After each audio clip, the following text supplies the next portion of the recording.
하나님 말씀 같이 보겠습니다. 창세기 27장 11절에서 29절까지 말씀입니다. 창세기 27장 11절에서 29절.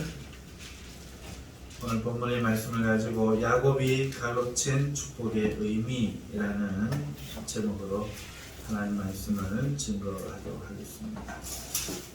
찾으셨으면 우리 11절부터 같이 합독하시겠습니다. 야곱이 그 어머니 리브가에게 이르되 내 영혼에서는 털이 많은 사람이요 나는 매끈한 사람인즉 아버지께서 나를 만지실진데 내가 아버지의 눈에 속이는 자로 보일지라 복은 고사하고 저주를 받을까 하나이다. 어머니가 그에게 이르되 내 아들아 너의 저주는 내게 돌리리니 너의 말만 따르고 가서 가져오라. 그가 가서 끌어다가 어머니의 위로 가져왔더니 그의 어머니가 그의 아버지가 즐기는 별미를 만들었더라.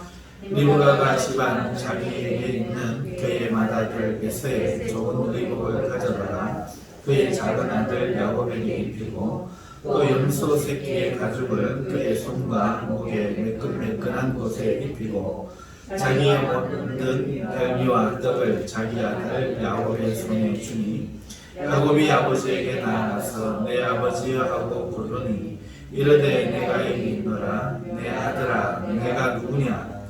야곱이 아버지에게 대답하되 나는 아버지의 아들 에서로소이다. 아버지께서 내게 명하신 대로 내가 하였사오니 원하건대 일어나 앉아서 내가 사냥한 고기를 잡수시고 아버지 마음껏 내게 축복하소서. 이삭이 그의 아들에게 이르되 내 아들아 내가 어떻게 이같이 속히 잡았느냐. 그가 이르되 아버지 하나님 여호와께서 나로 순조롭게 만나게 하셨음이니이다. 이삭이 야곱에게 이르되 내 아들아 가까이 오라. 내가 과연 내 아들 에서인지 아닌지 내가 너를 만져보려 하노라. 야곱이 그 아버지 이삭에게 가까이 가니 이삭이 만지며 이르되 음성은 야곱의 음성이나 손은 에서의 손이로다 하며 그의 손이 형 에서의 손과 같이 털이 있으므로 분별하지 못하고 축복하였더라. 이삭이 이르되 내가 참 내 아들 에서냐. 그가 대답하되 그러하니이다. 이삭이 이르되 내게로 가져오라. 내 아들이 사냥한 고기를 먹고 내 마음껏 내게 축복하리라. 야곱이 그에게로 가져가매 그가 먹고 또 포도주를 가져가매 그가 마시고 그의 아버지 이삭이 그에게 이르되 내 아들아 가까이 와서 내게 입 맞추라. 그가 가까이 가서 그에게 입 맞추니 아버지가 그의 옷의 향취를 맡고 그에게 축복하여 이르되 내 아들의 향취는 여호와께서 복주신 밭의 향취로다. 하나님은 하늘의 이슬과 땅의 기름짐이며 풍성한 곡식과 포도주를 내게 주시기를 원하노라.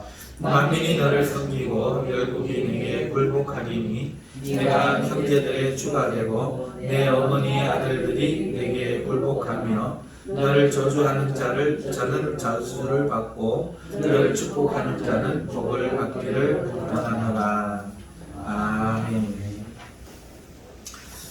오늘 본문 말씀을 한마디로 정의하면은 이렇게 할 수 있겠습니다. 이건 사기다. 그렇습니다.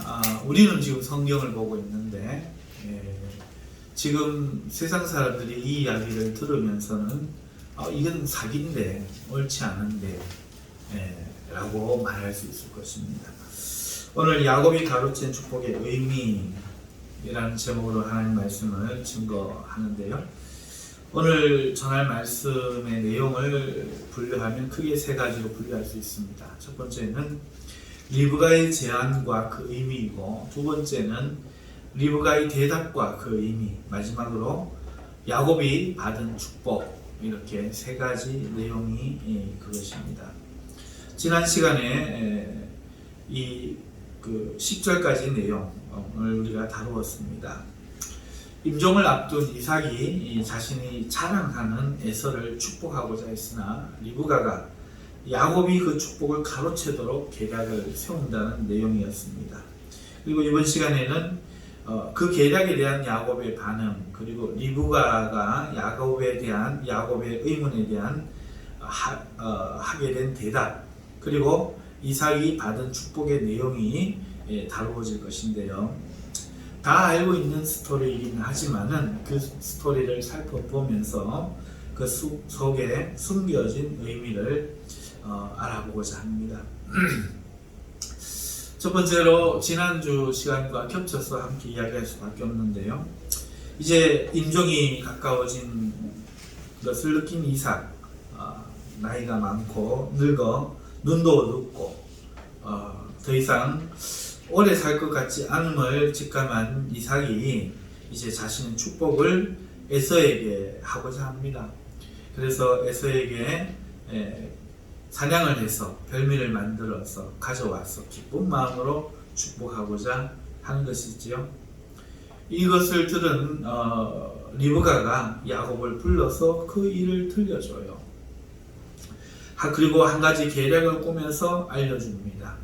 그런데 이것이 스토리이지만 이 스토리는 영적인 의미를 담고 있습니다. 여러분, 야곱은 지금 축복의 대상인가요? 아닌가요? 대상에서 제외가 된 상태입니다. 자, 축복을 받아야 되지요. 받아야 되는데 축복을 받을 수 있는 길이 없습니다. 야곱은 그 태어날 때조차도 형 에서의 발꿈치를 잡을 만큼 장자가 되고 싶어 했고 이기고 싶어 했습니다. 복중에서도 싸웠던 것이죠. 그런데 패했어요. 이것은 적자 생존의 약육강식의 이 세상의 삶의 방식에서 패했다는 것을 우리에게 영적으로 알려주고 있습니다. 그러니까 복은 누구에게 가느냐? 승자에게 가야지요. 패자에게 가면 부당한 일입니다. 서울대학교가 우리나라에서 가장 유명한 대학교로 이제 알려져 있는데 공부를 열심히 한 사람들이 시험을 쳐서 합격한 사람들이 합격을 해야 되죠. 그런데 합격한 사람들을 떨주고 그 밑에 있는 사람들을 합격을 시킨다 하면 큰일 날 것입니다. 이와 같은 일이 오늘 벌어지는 것이지요. 에서는 당당하게 장자로 태어났습니다. 동생과 뱃속에서부터 싸워 이겼습니다. 그리고 당연히 자신이 받아야 될 축복을 받게 되는 것이죠. 그래서 굳이 장자라고 하지 않아도 자기가 장자인 것은 변함이 없고 그는 야곱에게 이겼던 것처럼 이 세상에서 적자 생존의 방식에서 승리하는 적자가 되어 생존할 수 있는 능력을 이미 갖춘 사람입니다.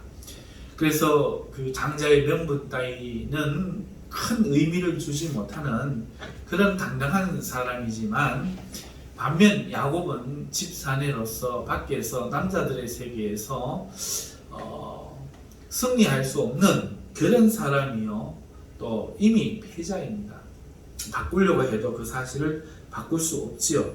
그런데 리브가가 하는 말은 뭔가 하니까 그걸 바꾸겠다는 거예요. 패자로 하여금 승자가 되게 하고 불합격자로 하여금 합격자가 되도록 지금 만들어 보겠다는 거예요. 세상에 정의를 뒤집는 일이죠. 세상의 승자들의 권리를 빼앗는 것이지요. 에서의 권리를 빼앗는 일입니다. 에서가 분노할 일이죠. 그런데 지금 리브가가 그 이야기를 들려주는 거예요. 야곱에게 말이죠. 이 이야기는 이렇게 우리가 삼자 객관적인 이야기에서 들으면 정의롭지 못한 일이고 있어서는 안 되는 일이고 굉장히 분노할 일인데 야곱의 입장에서는 어떨까요? 야곱의 입장에서는 이것이 복음이죠. 오늘 우리의 입장에서 생각을 해보면 우리는 하나님의 축복의 대상이 아닙니다. 저주와 심판의 대상이죠. 그런데 예수 그리스도가 나서서 하나님 자녀가 되게 하고 하나님의 상속을 받게 하고 하나님 나라의 복을 주겠다고 들려주시는 그 이야기는 우리에게는 복음이지만 세상에는 그 복음이 아닙니다. 이런 영적인 의미를 담고 있는 것이죠. 그리고 한 가지 계략을 꾸면서 야곱에게 알려주는데 내용은 이미 우리가 알고 있으니까 그렇다 치고 오늘 우리에게 하나님의 복을 주시는 예수 그리스도의 계략은 그렇습니다. 네 대신 내가 죽을게. 그리고 내가 하나님이 원하시는 의를 너에게 이루어서 만들어줄게. 너는 이걸 가지고 나가서 하나님 앞에 복을 받아. 이렇게 이것이 우리에게는 복음인데 우리에게는 하나님 예수님의 구원의 섭리요 구원의 계획인데 세상에게는 어떨까요? 계략이죠. 지금 뭐 하자는 겁니까? 예수님 지금 뭐 하자는 겁니까? 지금 하나님 그럴 수 있습니까? 이런 거지요. 여러분 여기 영적인 의미가 있다는 것을 이제 우리가 알 수 있겠지요. 이 이야기는 사실 대단히 중요한 구속사의 핵심을 담고 있는 구약의 복음입니다. 어떤 학자도 이렇게 말하지 않았지만 저는 자신 있게 오늘 말씀드립니다.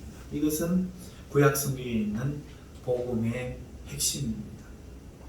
야곱은 축복의 대상이 아니었죠. 오히려 축복의 대상은 분명히 에서였습니다. 자, 그렇다면 여기서 궁금한 게 있어요. 이 에서가 누구냐? 에서. 야곱의 형 말고. 이 야곱이 의미하는 것이 뭐냐? 이 야곱은 누구를 의미하냐? 바로 택함받은 성도를 상징하는 것이잖아요. 그러면 여기서 권리를 빼앗기고 택함받지 못한 자에서는 누구를 상징하느냐? 이게 중요하겠죠. 자, 그래서 이 에서가 누구를 상징하는가 할 때 바로 존재 그 대상이 둘입니다. 그런데 지금 요 앞부분에서는 서두에서는 제가 첫 번째 대상만 말씀을 드릴게요.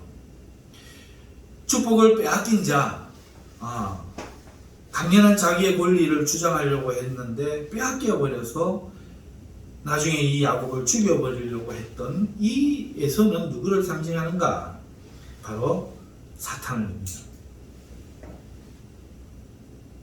그는 하나님의 동산에서 굉장히 영화로운 자였고 축복의 대상이었습니다. 사탄에 대한 여러 가지 기록이 성경에 있지만 에스겔서 28장 13절에 아주 중요한 이야기가 남아 있습니다. 드러나 있는데 제가 13절, 14절, 15절을 읽어드릴게요. 내가 옛적에 하나님의 동산 에덴에 있어서, 물론 어떤 성경학자들은 그리고 또 성경을 좀 보신 분들은 제 말에 태클을 놓으실 거예요. 그거는 두로 왕에게 한 말씀인데요. 맞습니다. 두로 왕에게 한 이야기죠. 하지만 이 두로 왕이 누구를 의미하는가? 바로 사탄을 의미한다는 것이죠. 내가 옛적에 하나님의 동산 에덴에 있어서. 두로 왕이 하나님의 동산 에덴에 있었나요? 아니죠. 그러니까 겉으로는 그저 무역하는 두로 왕에 대한 이야기지만 그 너머 하나님은 누구를 책망하시는가? 그 두로 왕을 통해 역사하시는 사탄. 그 사탄을 지금 책망하시고 두로 왕을 통하여 사탄에게 지금 하나님이 하시는 이야기라는 것이죠. 그런 의미에서 다시 한번 보면요. 내가 옛적에 하나님의 동산 에덴에 있어서, 이 사탄이라는 거죠. 각종 보석, 곧 홍보석과 황복석과 금강석과 황옥과 홍만호와 창옥과 청보석과 남보석과 홍옥과 황금으로 단장하였으며. 예전에 영화로웠다 이렇게 한마디면 끝나는데 지금 각종 보석과 금은 보석으로 지금 단장하였다 하는 것을 드러내는 것이죠. 사단이 하나님의 동산 에덴, 이것은 하나님 나라, 하나님 앞이라는 뜻이죠. 거기서 모든 좋은 것으로 단장했다, 치장했다. 이 말이 무엇을 의미합니까? 그가 얼마나 영화로운 존재였는지, 장자 에서와 같이 얼마나 축복의 대상이었는지, 얼마나 하나님의 모든 좋은 것들로 치장하였는지, 마음껏 자기를 꾸밀 수 있었는지를 보여지는 것이죠. 그래서 내가 지음을 받던 날에 너를 위하여 서고와 비파가 예비되었었도다. 지음을 받는 날이 있었다는 거죠. 마귀는 처음부터 있었던 존재가 아니라 하나님에 의해 지음을 받는 존재였는데 굉장히 축복받은 사람이라는 거죠. 존재라는 거죠. 그날에 지음을 받아서 만들어지던 날에 사단이라는 존재가, 이 루시퍼라는 존재가 천국에서 천사로 만들어지던 그 날에 자기는 눈을 떴겠지만 이미 먼저 지어진 것들에 의해서 소고와 비파가 예배되어서 풍악을 울렸다는 것이죠. 아주 영화로운 존재였다는 거예요. 태어남을 축하했다는 것이죠. 이 땅이 창조되어서 존재가 생기게 됨을 모든 존재들이 소고와 비파로 축복하는 그런 영화로운 상태가 되었고, 그는 그렇게 태어나서 하나님의 동산에서 각종 보석으로 자기를 단장할 수 있는 그런 존재였다는 겁니다. 그러면서 이렇게 말합니다. 너는 기름 부음을 받은 덮는 그룹이며, 정말 하나님의 이 은사, 능력을 받은 덮는 그룹, 하나님 나라의 세계를 덮는 그런 그룹이었다 하는 것이죠. 그러면서 내가 너를 세우매, 다른 존재들보다 높여서 세우매, 내가 하나님의 성산에 있어서 화강석 사이에 왕래하였었도다. 지배자요 통치자처럼 그렇게 다니면서 모든 것을 관리하는 그런 존재가 바로 사탄이었다 하는 것이죠. 내가 지음을 받던 날로부터 내 모든 길에 완전하더니, 이 마귀는 실수가 있어서 타락한 게 아니에요. 완전했다는 거죠. 그래서 그의 죄는 뭔가 하니까 허물이 없어요. 완전하기 때문에 교만했던 거예요. 에서처럼 완전해. 이미 장자였고 축복받은 존재였고 승리자였고, 그리고 장자란 이름 따위는 없어도 적자생존 세계에서 이미 이름을 얻은 자입니다. 그 장자란 명분을 있어야만 살 수 있는 그런 존재가 아니라 이미 그 이름에 주는 무게를 자기의 능력으로 뛰어넘은 존재. 그래서 명분 따위는 팥죽 한 그릇과 바꾸기에 망설임 없는, 그 축복이라는 단어가 결단코 그의 신중을 흔들 수 없는 승리자요 당당한 자였던 것처럼, 이 사탄, 이 에서가 상징하는, 의미하는 존재가 첫 번째 누구냐? 바로 이 마귀라는 거죠. 마귀가 이런 자였다는 거예요. 그 이야기가 에스겔서 28장 13절부터 15절에 지금 이렇게 정확하게 기록되어 있다는 겁니다. 자, 그런데 이 에서가 마귀를 상징하는 거라면, 이 에서의 축복이 야곱에게 간 것처럼 이 마귀에게 갈 축복이 누군가에게 갔다 하는 것을 알 수 있겠죠. 누구에게 갔을까요? 그 영화로움이, 하나님의 아들이라는 이름이, 하나님 나라를 다스릴 권리가 누구에게 갔죠? 그렇습니다. 야곱에게 간 것처럼 야곱이 상징한 우리 성도, 나와 여러분에게 간 거예요. 그것도 계략으로, 그것도 패자에게 간 것이죠. 지금 이것을 의미한다는 거예요. 영적인 이런 의미를 담고 있다는 겁니다. 이 마귀의, 이 받아야 될 축복과 그가 가지고 있었던 이 권리, 이 것들이 예수님에 의해서 예수님이 택한 사람에게 갔다는 거예요. 그래서 마귀는 대노하여서 사람을 죽이려고 다니고 있는데, 원수죠. 내 것을 빼앗아간 것이죠. 에서가 야곱 죽여버리겠어 라고 외친 것처럼 오늘도 마귀는 우는 사자같이 삼킬 자를 찾아다니고 있는 이유가 여기 있습니다. 정당하게 승리했단 말도 안 해요. 패자였잖아요. 나보다 못한 자였잖아요. 그런데 이유 없이 이 마귀의 것이 빼앗겨서 사람에게 갔다는 거죠. 예수님의 계략에 의해서요. 리브가가 에서에게 했듯이 예수님이 십자가에 그 말할 수 없는 사랑을 통해서, 그 의를 통해서 하나님의 그 축복이 바로 사람에게 옮겨진 이 일이 바로 에서와 야곱의 사건이 보여주는 것입니다. 원래 이 사람은 축복의 대상이 아니었잖아요. 그런데 축복의 대상이 된 거예요. 사람이 살고 있는 세계는 적자 생존의 세계잖아요. 패자는 죽는 것이 그 자연스러운 귀결인 것처럼 사람은 멸망만이 있을 뿐이에요. 마귀에게 졌어요. 에덴 동산에서 마귀의 계략에 졌어요. 하나님은요, 마귀는요 하나님 앞에 잘못하지 않았어요. 허물이 없었어요. 교만했을 뿐이에요. 하나님처럼 달려고 스스로 대적했을 뿐이, 지가 범죄했을 뿐이지 그 무슨 맡겨놓은 일에 실수가 있었거나 뭐 그런 게 아니에요. 그런데 자기는 남에 의해서 넘어가고 유혹당한 적이 없어요. 그런데 사람은 뱀으로 온 마귀에 의해서 유혹당해 넘어가 버렸단 말이에요. 그러니까 하나님이 사람을 지으니까, 하나님의 형상으로 지으니까, 하나님의 형상으로 지은 이 존귀한 자가 있다는 사실에 분노를 느낀 마귀가 와서 싸우자 하고 테스트했더니 금방 넘어가 버린 거예요. 상대가 안 되는 거예요. 지혜와 모든 것에 있어서 이길 수가 없는 거예요. 100번이면 100번 자기가 이기는 거예요.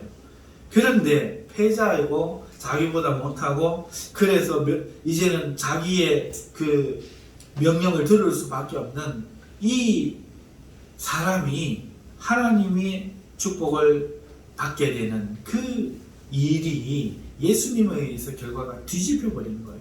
적자 생존의 원칙을 완전히 파괴해 버린 거예요. 사람이 축복을 가로챈 겁니다. 결과적으로 리브가가 야곱을 축복을 하기 위해서 세운 이 계략, 이것은 상당히 좀 위험한 것이죠. 굉장히 위험한 요소를 담고 있습니다. 잘못된다면은 이 야곱이 하나님의 아버지의 이 저주를 받을 수 있는 그런 일이었죠. 마찬가지로 예수님이 우리에게 주는 그 계략도 굉장히 무서운 일입니다. 굉장히 무서운 일이에요. 하나님의 축복을 가로채는 것이잖아요. 그런데 리브가는 어떻게 했죠? 이 위험한 계략의 잘못을 누가 책임지려고 합니까? 자기가 책임지려고 합니다. 자기에게 돌리라고 말하고 있잖아요. 그렇게 리브가는 야곱에게 자기의 계략을 들려줬습니다. 이것은 무서운 일입니다. 저주를 자기가 받을 수 있는 일입니다. 하지만 야곱에게 있어서만큼은 복음인 거죠. 저주도 없는 계략, 받을 수 없는 복을 받게 되는 것. 성도가 받은 지금 축복이 그런 것이라는 의미를 지금 담고 있는 것이죠. 그렇기 때문에 이 복음은 속임수에 가까운 것으로 거의 사기급입니다. 예수 그리스도에 의해 멸망밖에는 없을 사람이 예수 그리스도의 희생으로 하나님의 축복을 받게 하는 그 십자가가 마귀에게 있어서는 강탈이요 사기같이 느껴지는 것이죠. 하지만 사람에게 있어서는 믿을 수 없는 기적이 되는 일입니다. 이런 의미를 담고 있습니다. 자, 오늘 그러나 영적인 의미를 알지 못하는 이 스토리상의 사람들인 야곱, 리브가의 이야기로 다시 돌아가 본다면은, 이 리브가의 이야기를 들은 이 야곱은 그 계획의 무모함에 대해서 항변합니다. 그러다가는 더 큰 저주를 받을 수도 있다, 이렇게 항변합니다. 그런데 리브가는 13절에 이렇게 이야기합니다. 어머니가 그에게 이르되, 내 아들아, 너의 저주는 내게로 돌리리니 내 말만 듣고 따르고 가서 가져오라. 자, 그래서 야곱은 에서의 축복을 받기 위해 가져갈 별미와 떡을 만들어 가지고 야곱에게 주게 되는 모습이 그 이후의 내용에 나오는 것이죠. 자, 그런데 여기서 다시 영적인 의미로 돌아가면 여기에서 예수님의 모습이 정확하게 보이는 거죠. 리브가 했던 말 속에 예수님의 음성이 들립니다. 오버랩 되어 있습니다. 들어보세요. 내 아들아, 너희의 저주는 내게 돌리리라. 인자가 온 것은 생명을 주고 더 풍성히 주고 내가 너를 위하여 죽기 위하여 승리하기 위하여 왔느니라. 정확하게 예수님의 음성이 리브가의 말에서 들린 것이죠. 너는 내 말만 따르라. 리브가 한 이 말 속에 예수님 우리에게 걱정하지 말고 나만을 믿고 따르라 말씀하고 계신 것이죠. 그리고 야곱이 염소를 가져오자, 오늘 우리가 믿음을 가져오자, 리브가는 그것으로 별미를 만들어서 야곱에게 주고 형 에서의 옷과 염소의 털로 그 위장을 하여 준 것처럼 오늘 예수님은 하나님이 받으실 그 의를 우리에게 둘러주시고 그리고 우리의 희생 제물을 자기의 몸으로 십자가에서 마련하여 우리에게 주신 거죠. 그리고 오늘 우리는 마귀는 사기라 부르고 우리는 은혜라고 부르는 이 영생과 축복을 받게 된 겁니다.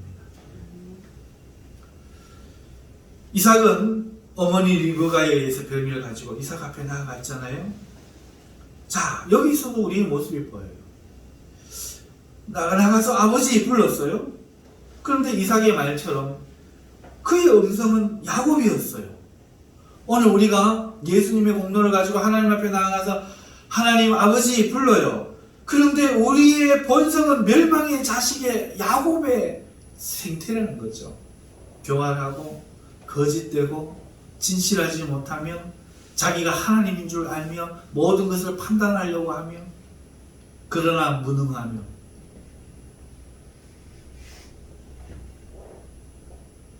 승리한 자가 아닌데 결과를 받아들이지도 않고 승리자를 꿈꾸는 본성이 죄인의 본성이라는 거죠. 그 음성이 야곱의 음성인 것처럼 에서의 당연히 축복을 받을 에서 본연의 음성, 당당한 승리자의 음성이 아닌 것처럼 교활하게 형의 것을 가로채려고 하는 자격이 없는 자, 자격이 없는 우리의 본성을 오늘 우리는 하나님 앞에 하나님 아버지 부른다는 겁니다. 이에 의심을 느끼죠. 이삭이 의심을 하고 테스트를 합니다. 손을 만져보는 거죠. 하지만 어머니 리브가가 준비한 것 때문에 무사하게 통과하는 거예요.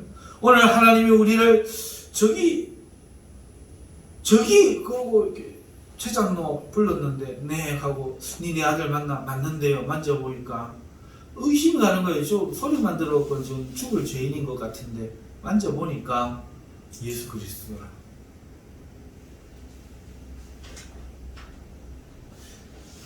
여기서 우리는 축복을 빼앗긴 두 번째 존재가 누구인가를 발견하게 되죠.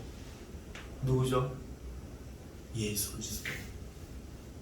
원래는 예수님 거였는데 그 예수님께 오늘 우리에게 오는데 마귀는 빼앗겼지만 예수님은 기꺼이 내어서 우리에게 주셨다는 것을 알 수 있는 것이죠. 우리는 오늘 예수 그리스도로 옷 입혀져 가지고 하나님이 나 목사 한번 살펴보자. 내 아들 예수 그리스도 맞나? 제가 뻔뻔하게 네, 저 예수 그리스도 맞는데요. 가까이 와봐라. 예, 만져보는 거예요.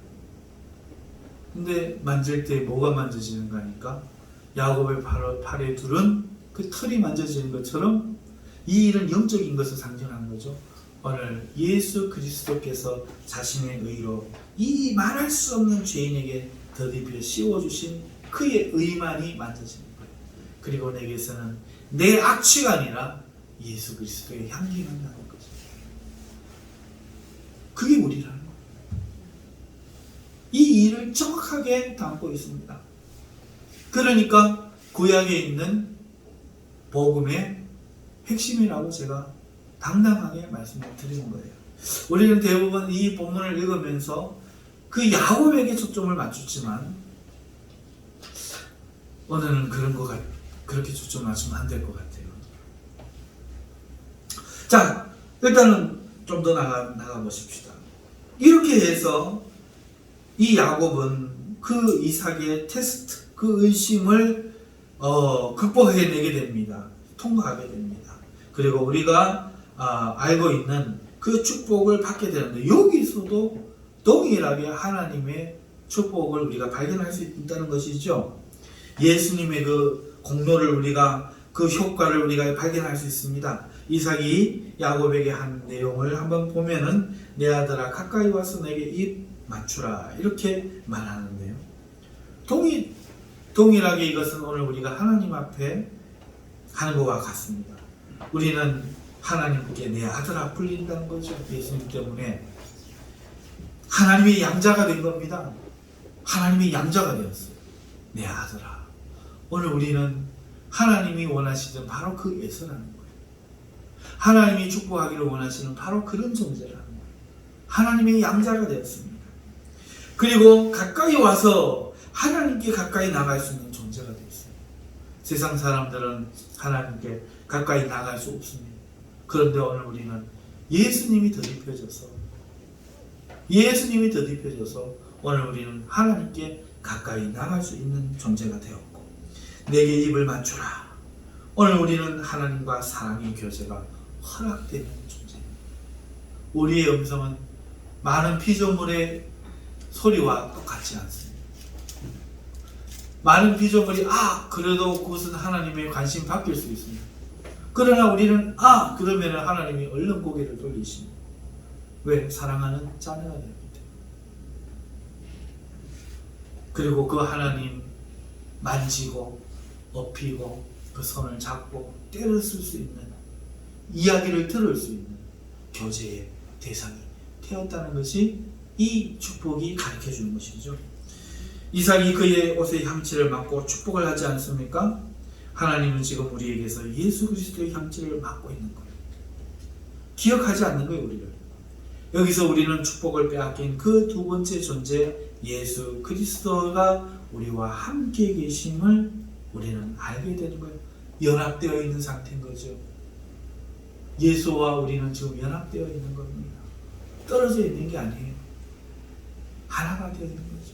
우리 안에 예수가 계시고, 우리는 예수로 말미암아 예수의 의로 덮여 입혀진 상태, 더 이상 죄인은 아닙니다. 우리는 대신에 뭘 가지고 있어요? 옛 본성, 야곱의 음성을 가지고 있는 거예요.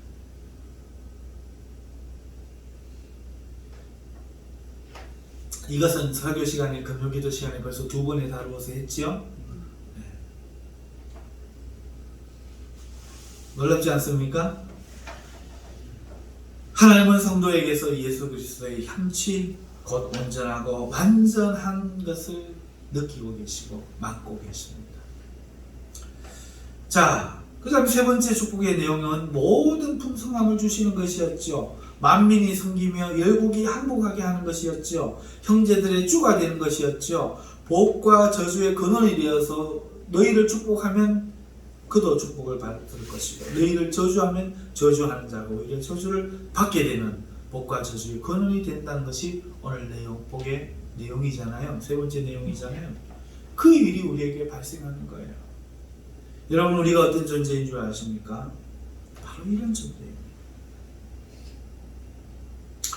자, 이건 많이 아는 내용이고 여러분들이 감사하고 사실 줄로 믿고, 오늘 이제 제가 드리려고 하는, 보통은 야곱을 주목하지만 오늘 이 모든 일에 있어서 이삭과 야곱과 이 스토리에 있어서 중요한 것은 누구지요?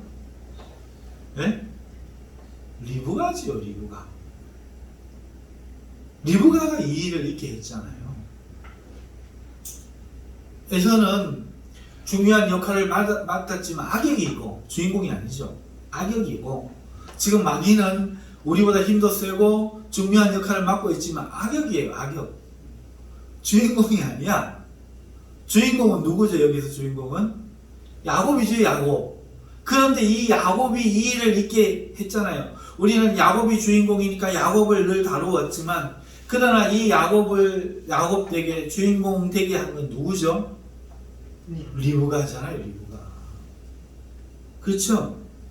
이 모든 일이 리브가에서 발생했어요. 이 일에 있어서 핵심은 리브가였다는 것이죠. 여러분, 리브가는 히브리어로 리브카 이렇게 읽을 수 있어요. 영어에서는 레베카입니다. 레베카라는 이름이 바로 리브가를 뜻하는 것이죠.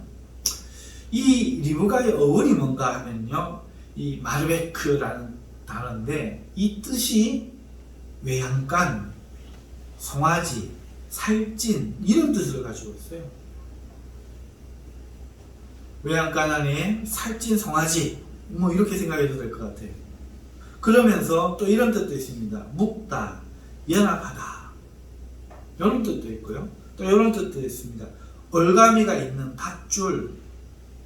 그래서 이렇게 의역되기도 하죠. 사람을 사로잡는 아름다움 이런 뜻으로 해석해요. 그러니까 아마 리브가 레베카 할 때는 이런 뜻일 거예요. 사람을 홀릴 만한, 사로잡을 만한 아름다움 이런 뜻이 리브가겠죠. 이런 뜻이 다 있다는 거죠.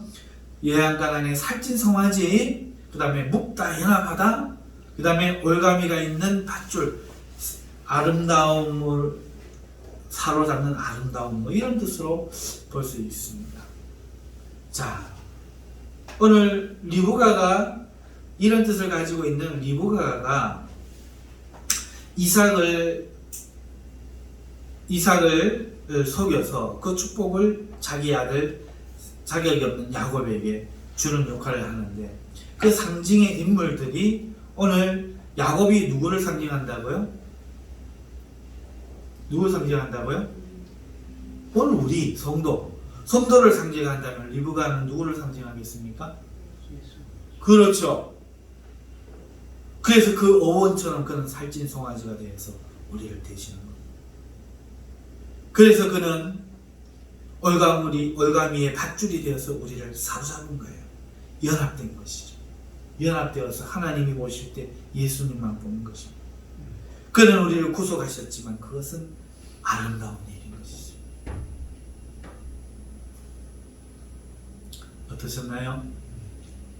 오늘 이야기를 통해 여러분들은 예수님을 보실 수 있었나요?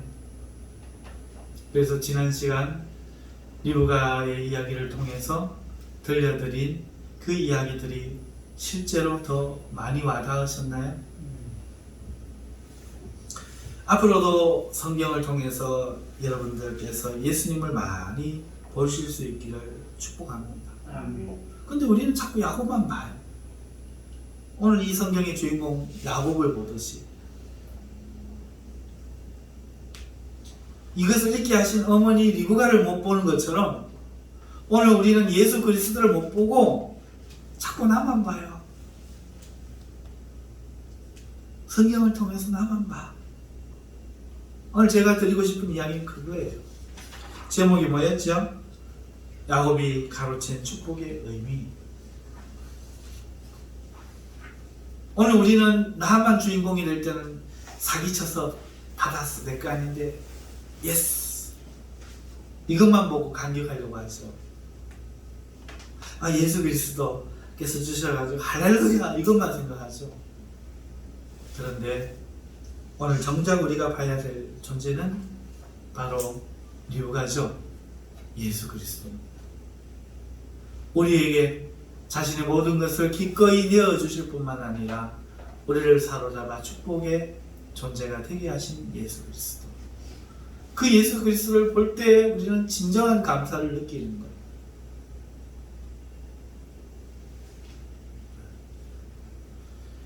사랑하는 성도 여러분, 이제 말씀을 맺습니다. 결론 짓습니다. 야곱이 가로챈 축복의 의미는 마귀의 입장에서 그렇게 느껴지는 것이고요, 가로챈 것이고요. 그러나 예수님의 입장과 우리의 입장에서는 그것은 사랑의 일이었죠. 마귀는 교만하여 하나님과 비교보려고 했지만 오늘 우리는 그 마귀에게 패하여 멸망의 존재가 되었지만 하나님은, 예수님은 우리를 사랑하셨어요. 불쌍히 여기셨죠. 그래서 마귀가 가졌던 그 모든 영광과 즐거움을 오늘 우리에게 주기를 원하셨는데 그 일이 거의 사기급이었다는 거죠. 그 일이 마귀에게 있어서는 정당하다고 말할 수 없는 일이었다는 것입니다. 왜? 마귀는 허물이 있었던 것은 아니거든요. 스스로 교만했던 것이지. 그런데 하나님이 패자인 우리에게, 실패자인 우리에게 하나님이 그 축복을 우리에게 주기를 기뻐하셨는데 그것이 바로 구속사라는 거예요. 그것이 바로 구원이라는 거예요. 그것이 바로 십자가의 복음이라는 거예요. 그리고 우리에게 하나님의 아들이 되어서 하나님 앞에 가까이 갈 수 있게 하시고 하나님과 사랑의 교제를 하면서 하나님이 주고자 하는 모든 축복을 받고 복의 근원이 되게 하신다 하는 것이 바로 예수 그리스도의 의미인 것입니다. 그러므로 이 예수 그리스도를 우리가 더욱 깊이 묵상하고 생각하면서 나로 인하여 기뻐할 것이 아니라 우리의 어머니와도 같은 그 예수 그리스도, 그 레베카 아름다운 구속을 묵상하시고 예수와 연합됨을 기뻐하시는 우리 모든 성도님들 되시기를 주님의 이름으로 축복합니다. 기도하겠습니다. 거룩하신 하나님 아버지, 은혜와 사랑에 감사를 드립니다. 하나님 아버지, 태어나서 내 소리를 응애 내기 시작한 그 순간부터 우리는 내 이야기만 하고 삽니다. 내 밥 달라고 울고, 내 거 달라고 말하고, 내 거라고 우기고, 내 거 할 거라고 노력하고, 내 거 안 뺏기려고 싸우고, 그렇게 내 것만 말하면서, 내 이야기만 하면서, 내 자랑만 하면서 살다가 나를 위하여 예수님이 죽었다고 하니까 나는 이런 존재야, 그렇게 외치며 살아가지만 그렇게 우리는 하나님을 잊고 예수님을 잊어버렸지만 예수님은 오늘도 어머니같이 우리에게 모든 것을 주시고 우리를 사랑하시는 분이심을 이제는 보기를 원합니다. 우리의 눈을 열어 주시옵소서. 예수님의 이름으로 기도하옵나이다. 아멘.